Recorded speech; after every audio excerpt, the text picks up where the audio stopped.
My guests today are Lisa Aranas, family therapist, and Anna Roussev, energy healer and spiritual coach. They are working very successfully together as a team. Let's start first with you, Lisa. Where were you originally born? I was born in Antigua in the West Indies. Where is that? A little island in the Caribbean. And who needs your professional help as a therapist? I'd say anyone who is unhappy or unsatisfied with their life as it is for whatever that reason is. It seems to me that a lot of people need it. Unfortunately, yes. And do you like the conventional methods, or you try to be more creative? I like conventional, but I also need the creative because I think that it helps Why? move clients faster from sort of the traditional models that I've used Only in the past. time efficiency or something else? Bigger than that. You know, if you think about clients who've been in depression, that kind of stuff, you bring them out here, but my goal is to actually bring them further along where they're actually living a very fulfilling and meaningful life. So it's not just about I'm no longer depressed, it's my life is actually really meaningful, and that is actually what brings the most happiness to people. So when you stick to the conventional concept, you feel yourself kind of limited? Yeah, I'd say so. Okay, and that I think is one of the reasons why you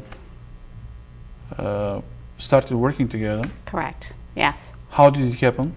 I went to Anna for my own spiritual counseling. I actually ended up getting a personal issue? Personal, yeah. Oh. And you have issues too? Well, we all do. Oh, okay. Well, actually, no, really mine was about, I wanted to bridge people together because the country is very divided, families are divided. So it was your personal issue, but it was... it was my personal mission, I'd say that, to help bring people together. And I realized that that was a mission of compassion and unconditional love. So you're worried about the division of people Yes. in the country? Yes. The country is divided right now? Yes. And do you think so? I do agree with that. Where are you coming from? I'm from Bulgaria. You're from Bulgaria, originally from Bulgaria. And how did you initially figure out that you're not like all of us, that you have some special gift? Well, really, to me, it seemed very normal. I was 4 years old when I first started talking to spiritual guides. They will appear to me and teach me certain things. Some people might even not know what a spiritual guide is. Spiritual guide is, I would say, it can be an angel. It could be someone, a loved one that has passed on, and they're coming back to you to teach you certain things. Like ghosts? Yes, like ghosts. Like, do they have shape or form? They do. They can have faces. They look like us. Oh, but you're the only person seeing them. The people around you, they can't see. Correct. Or everybody sees that. No, not everyone. Not Some everyone? people do. Other people do. So but not everyone. are they coming from this planet, or some of those spiritual guides are from different from other places in the universe? I have been encountered many different spiritual guides. Some are from different planets. Each spiritual guide or group of guides that have appeared to me. How do you communicate? Through telepathy, mainly. Telepathy? Yes, and from the beginning you might think that you're actually going crazy, like literally, because telepathy, it's everything happens in your mind, but you just know that they're not your thoughts. But everything happens in your mind. You see through your... So you have developed this skill of telepathy in order to be able... I would say that I was born with the skill already opened. Okay, and you're just perfecting it. Correct, yes. Okay, and what did you learn from those spiritual guides? The very first one basically was just knowing that I have the ability to communicate, to know, to predict the future. To predict, even to predict the future? Yes, yes. That's a serious skill. I think so, but for me as a child, it was more of a fun kind of a thing. Yeah, I understand that. One day... So you're not scared then? No, I'm not scared. Okay. There was time that I was feeling haunted when the very first spiritual guide appeared to me. A whole energy kind of door open, and I was starting to feel a lot of presence. That's how I can explain. And it felt like I was haunted all the time. There are children actually feeling these days now, feeling those presence, and they don't know what to do with them. So children like you, when you were 4 years old, they have similar experiences. Yes. So what happened is certain guides are positive, but then if there's too many, there's too much of a presence, energetic presence that is not that physical. Might be overwhelming. Okay. Yes. So some of those are negative. They can be, yes. But what is the main mission Of the guides? of those spiritual guides? Well, each guide has their own mission. One could be to support you and to show you how to work with energy. And this is what happened with me. I have occurred other guides that will come and help me personally heal myself. That will open more understandings, how I can help others. There are different guides for different things, basically. Like when you go to the store, you have different store for different things. You have the Home Depot, Babies R Us.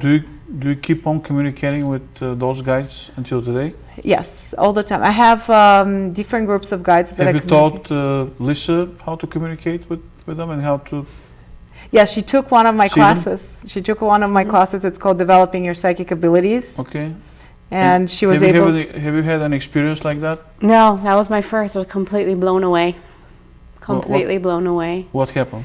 I was paired with someone I never met before, and the exercise was she was to allow me to be able to just channel any information and So we're what talking about channeling, but so it's connecting to yeah, but you're connecting channeling, okay, with another person, but you haven't experienced yet an encounter with a spiritual guide. I had not No. so this is my But first What channeling does it is take for her to experience that? Well, a person needs to be open. It has to do a lot with emotions. You need to be able to experience emotions. You need to be able to experience and open yourself up to any possibility, really. So she's not open enough. Not just yet, but yeah, she does definitely have the abilities to do it. She has to finish a couple more In our things. preliminary conversation, you mentioned something about the power of money and sex in our lives. What did you mean? So sex is energy that creates life. That on its own makes it Not always. Some people do it for pleasure. correct. All of us are doing it probably for pleasure one time or another in our life, right? Yeah. However, that energy creates lives on its own, and it's Yeah. huge. It's huge positive outcome, right? So when you have this, Always positive? I'm talking about creation of life. Creation, yeah, of course. So that on its own, it's positive. And Yeah. when we have the positive, it can go very easily to the negative. So you How? have the ability, just by consciousness, everything is equal, sort of. You have the scale, and if positivity can go all the way to 100, that means the negativity can go all the way to 100 as well. Yeah. So sex is exactly that. It goes all the way to 100. And if you don't use it with the right consciousness, it can go on the other side, and that's why we have sexual abuse, children, women. And sexual crimes, yeah. Correct. Yes. And what about money? Money is the same thing, because money can create, you can use money to create something amazing. Yeah. Okay, and again, it can go to a higher You can scale. become positive. unhappy with money. You can, yes. Or make other people's lives unhappy. Yes, that's correct. But again, it's because how it can go to the positive, it can go the same way to the negative. Yeah. When it comes down to money, I want to say something very, very important, that Yeah. if we use money with the right consciousness, we can actually have a happy life. And there's this saying that if you're rich, you're not going to be happy. That's not true. What is true is, how do you use consciously the money? So it's not about the money, it's about us, how and what we Our do. attitude Correct. towards money. Correct, yes.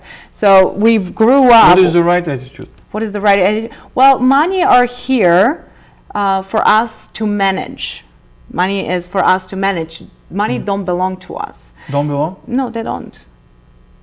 We're here only to borrow things. As spiritual people, we borrow our homes, we borrow our cars, we borrow everything. We go through life, we experience, we fulfill our purpose, and then we go. Just we use material things temporarily. Correct, but we get so attached to them that we miss. That we think that they will stay with us forever. Correct, yes. So if we switch our consciousness a little bit, see how things starting to look a little lighter. Yeah. Yeah. So what do you think about money and sex? Oh, I completely agree. Yeah. I completely agree. Yeah, And money far and as sex your- can be used as a very powerful tool to control other people. That's the complete negative. Yeah. Or, right, money and sex can be used for something beautiful. How do you use money and sex in your life? Oh, wow, I hadn't thought about that. Yeah. For You have fun, to for think pleasure, as well as, you know, to do good things like charity, for example. Charities? Because, yeah, money. You like charities? I'm a little picky on where I'm going to put my money, but yes. Okay. Sure. You're dealing with mental issues and spiritual energy healing, and I guess a lot of your clients are trying to find the right purpose of their lives. So how do you help them? Sure. Great question. Answering Thank you.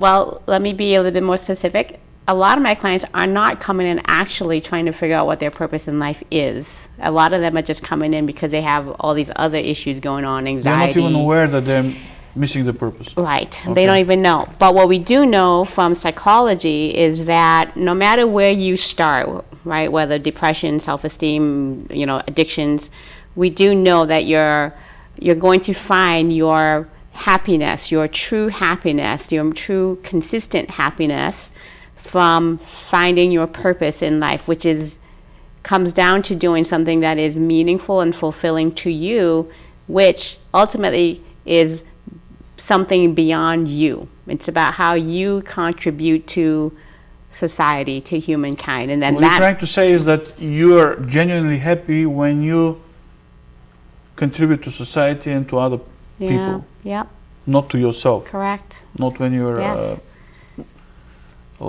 concerned about your ego. correct. Well, not all the way. I would like to kind of add something here. Yeah. You cannot share love with anyone else unless you love yourself first. You cannot be Okay. unconditional towards someone unless you're So conditional you towards don't have yourself. to go into extremes when you Correct. Yes. don't care for yourself and you just care for the others. Yes. So you have to absolutely care for yourself. Yeah.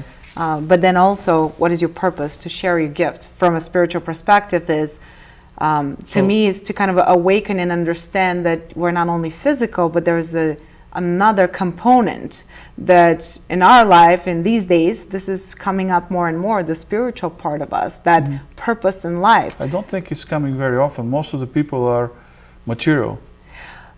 It's okay, it's a process. You don't have to be non-material and being We live in a material society. but that's Like part of the Madonna life. was singing in one of her songs, "I'm a material woman, living in a material world." Right. However, being spiritual doesn't mean you get out of the physical part. Yeah. It's more of a balance, knowing that you're a physical being, living in the physical body, using everything material, but having the consciousness of a spiritual being, which is... But my question is here, I understand that. Are people aware, and are there people doing enough for their spiritual needs? And are they aware that they have these needs? I truly believe that a lot of people are awakening and asking more and more the question, something like... Why am not happy? Why am I not Yes. happy when I have enough things around me, material things? They don't know why. Yes. Right. And they're missing just that So piece. they are not paying attention that they're not only like a physical body and with material needs, but also they have a spiritual side. Think about it as it's a game. It's like a game. You need to awaken and understand that there is a missing piece, and that Yeah. piece is the spiritual part. Yeah. And it's not apart from it. It's just part of life itself. So that's where you come and Yes. help people to deal with this spiritual Yes.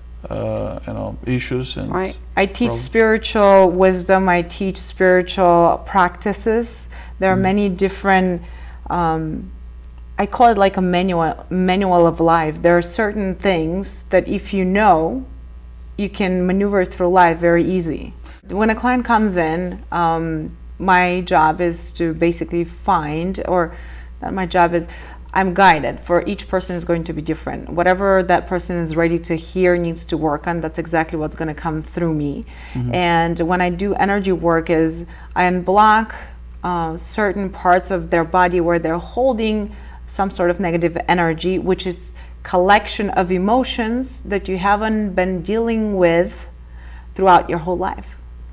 Let's say you go through a certain experience. So that's some negative energy within a person. And what do you do with this energy? What I do is I just move it around and make it move. Imagine like a traffic in Chicago, right? When the time comes for traffic, you can't move. That's what happens with people, with our energy body, just blocked. And what so I you do, release this negative energy out of the body. Correct. And then that creates movement and emotions start to come up. People start remembering certain things that they haven't remembered before. Through that, they gain more knowledge of what they're holding back and they're able to let go. And that's where Lisa comes in. So while people block their missing opportunities and they're not achieving progress.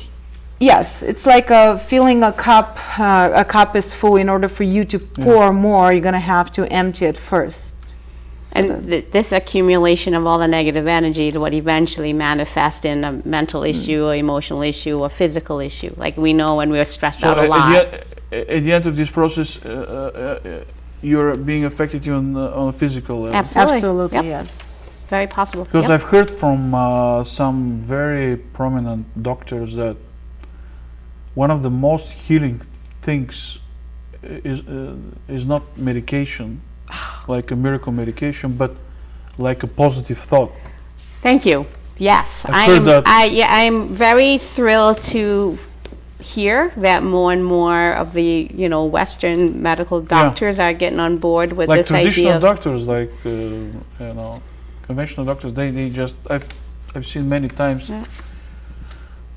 share this opinion that your thoughts are very important. And on the opposite side, if you have negative thoughts, this can all in itself make you sick. Right, because Seriously. negative thoughts creates negative feelings and negative energy that's just like piling up in your body, and then at some point it's gotta spell out somehow. And I think you can be very helpful to people to avoid that. Yes. From what I understand. That's correct, yeah. And can you give me an example of how, let's say with a recent client of yours, how energy healing, spiritual coaching, and your therapy, how do you work together? How does everything work together? Give me an example with a specific individual. Okay, well, let's see. Lisa has clients, and when she thinks that a client is ready to see me, if they're open to spiritual understandings, they will come and they'll see me. And when they come to see me, what happens is I'm able to pinpoint. Just give me a specific example with a specific person. Go ahead. So there was a couple I've been working with, and she had a really difficult, she was very unhappy in a relationship, had a very difficult time speaking up, and so we're working through some stuff. But then I had her work with Anna, and Anna was able to pinpoint the moment back in her childhood when she literally made a decision about who she is. What exactly did you see? I usually see a picture, and in that picture I have to decode what that means. But I saw her as a child, that particular age, and then I asked certain questions, and people usually are able to remember. So that became the root of how everything else in her life became. So what a result exactly of happened this. in her life when she was like? Well, I'd rather we didn't say, just for confidentiality reasons. Confidential. Yes. But we're not saying the name of the That's person. correct. However, I still like to err on the side of vagueness. Okay. But basically, she made a decision. I am this person. Okay. And then also with the energy healing, what happened and this happens all the time, is that people start remembering more things and more emotions start coming through. So basically all that stuff that was blocked and suppressed, and again, this is not a conscious choice, So unblocking starts coming out. And that's why people move through the process of therapy a lot Was this faster. healing process successful with this specific couple? Yes. Well, they're still a work in progress, but this particular issue, all right, now that we know where it's come from, she doesn't struggle So with she's that. not afraid, this woman is not afraid now to speak up, Correct. like as she used to be, Right. with your help. Right. Of, With our help. You and Anna. Yes. Yeah. You deal with a lot of negative energy while working with, obviously with different kind of people. How do you protect yourself from this negativity? I have learned to create a protection shield where think of it as Protection a smartphone. shield. It's an energetic protection shield. Some people envision light. Mine is a little more complicated than that. So what that, again, it's very smart, like our smartphones, like a computer, and you tell it what you want from that protection shield to do for you. So mine is said that every time when I work with a client, the way I work with the client, first of all, as soon as the client walks in, it's almost like my person leaves and I am only a channel. So me as me, Anna. it's not as Anna, So you, it's my you life. trigger your protective shield right from the beginning. It's always around me. I always need it. Yeah. So what happens is I channel information for them. If my consciousness is not on the right spot, that's when I can get hurt. Yeah. Because if I think that Have you been hurt while dealing with yes, negative people? yes, Once? it's not about the people. It's not about them. It's about me. What I do with my consciousness. Okay. So You have to manage this. you have to know what you're Okay. doing. If I think that I walk into a session and I am the one solving their problems, that's where I get in trouble. You're becoming more vulnerable. Yes. But if I know that I walk into a session and I am only the channel for them and it's not And me you who's personally are doing not involved. No. Okay, what about you? I guess I'm lucky in the sense that that's never been an issue. I don't pull in people's Do energy. you have protective You know, sometimes, like I meditate every morning, and sometimes I remember to, create my so shield. you help yourself managing this process by daily meditating? So yes, I meditate every day, and just overall, just keeping myself healthy as well. Yeah. Working out, eating right, all the healthy Being physically lifestyle. in shape and meditating in Right. order to be able to protect yourself from. Well, I don't want to say protect myself. I don't get drained by people's. To be drained, yeah. Right, Yeah, maybe, drained, right. because some people can drain you, some negative Right, people. right. It's not about the people, it's about you. What do we gain and what do we lose while we're living in our comfort zone? All right. Well, do you want me to take that one? What we gain is predictability. Like we all want to know we go to the Which same is school, convenient. right? Yeah, we have the same job, all that kind of stuff. I mean, it helps You have the daily reduce routine, stress exactly when Yeah. we are in our comfort less zone. stress, Less stress. relatively less stress, because we live in Relatively. one of the most stressful cities in the world. Anyway, Yes. But we know that. We can predict it. So we don't better like for the stress management. circumstance. While in the Well, comfort zone, it's better for stress management. I don't want to say that.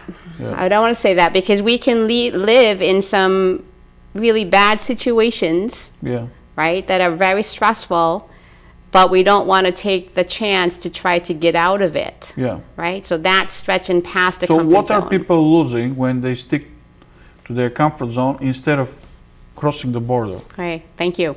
What they're losing is the ability to live life differently, to live a better life. Better life. Yep. So in other words, if Or you more live all your fulfilling. life, if you live all your life within your comfort zone, You don't live. You don't find. what will happen to you? You don't find your true potential. And you don't even know what all your life was all Correct. about. Yes. What do you say about it? From a spiritual perspective, to me, this is something that I love doing every day of my life, and I keep it in my consciousness on the top of it. If something feels uncomfortable, that means there's energy for me to earn. Yeah. And energy to me is like currency. With that energy, when I put myself into the uncomfortable zone, I gain something, miracles. Let's say I'm about to crash somewhere. Well, you know what? It's not going to happen. Why? Because I put myself into the uncomfort zone. So basically what you're saying is that miracles happen outside the comfort zone. Absolutely. And beautiful things happen outside the comfort zone. Yes. If there's anything I would suggest to anyone is just that try to get out of your comfort zone for good. Let's wrap it up with some inspiring words to our readers. You can do that at that camera. Okay. Well, what we'd like to say is if there's any part of your life that is not completely satisfactory to you, know that it doesn't have to be this way. Have some courage, little bravery, start to step out your comfort zone. The universe has your back. The universe will guide you. You just need to be open and trust. But take that first step and you'll start to see where you can go. And the first step is always ask for help, and help is always going to come your way. Thank you very much. Thank you. Thank you for having us.